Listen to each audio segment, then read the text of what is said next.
10 years ago I scored my first gig in the automotive media business as an intern for X10 publication Sport Compact Car.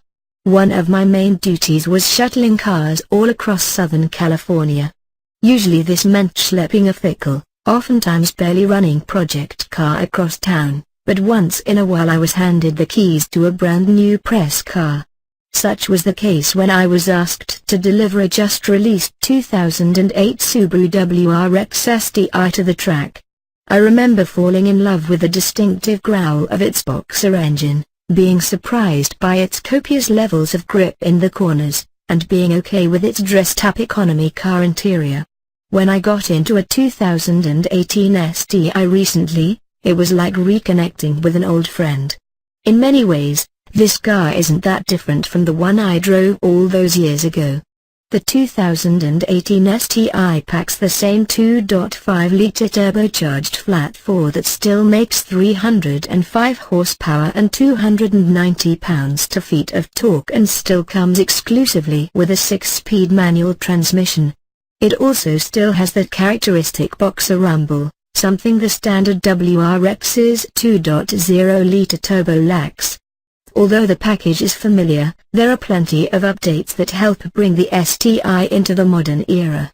For 2018, the STI gets a refresh that includes a subtly redesigned front end, new 19-inch wheels, a revised all-wheel drive system, a new electronic center differential, new Brembo brakes, and a retuned suspension.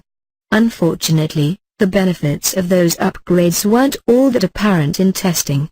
The 2018 STI completed our figure-8 course in 25.1 seconds at an average of 0.75 grams, just about matching our previous long-term 2015 STI and falling short of another 2015 STI that did the deed in 24.9 seconds at 0.79 grams.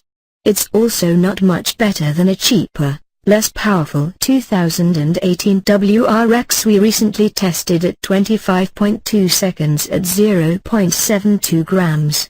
The STI's handling numbers slot it right in between its two all-wheel drive competitors. We clocked a more powerful 2016 Ford Focus RS at 24.6 seconds and a 2016 Volkswagen Golf R at 25.4 seconds. Meanwhile, the just as extreme-looking but front-drive-only Honda Civic Type R can lap the figure-8 in a mere 24.7 seconds at 0.78 grams. The new brakes, which include calipers painted in an eye-catching greenish-yellow, did perform well in testing. The STI needed 109 feet to stop from 60 miles per hour, and both road test editor Chris Walton and testing director Kim Reynolds praised the brake feel. Acceleration was a different story, however. The STI has always been notoriously difficult to launch, and this car was no different.